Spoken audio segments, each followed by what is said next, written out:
Want to turn your scanned documents into searchable and selectable text? In this tutorial, I'll show you how to use OCR in NAPS2 from start to finish.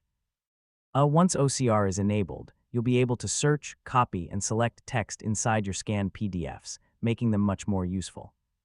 First, open NAPS2 and either scan a new document or load an existing one.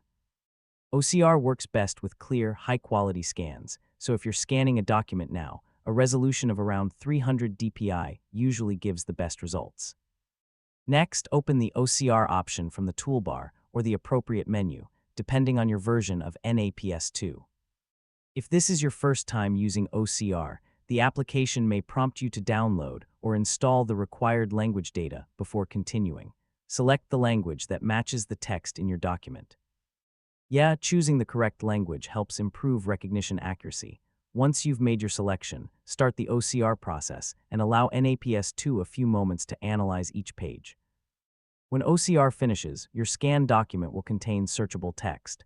Click Save PDF, choose a file name and location, and save the document.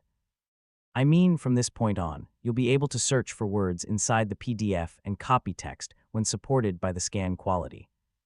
Finally, open your saved PDF in a PDF reader and try selecting or searching for a word from the document. If the scan was clear and the correct language was used, OCR should recognize most of the text accurately, and that's how to use OCR in NAPS2. It's an easy way to make scanned documents searchable, easier to edit, and much more useful for everyday work. Thanks for watching, and I'll see you in the next tutorial.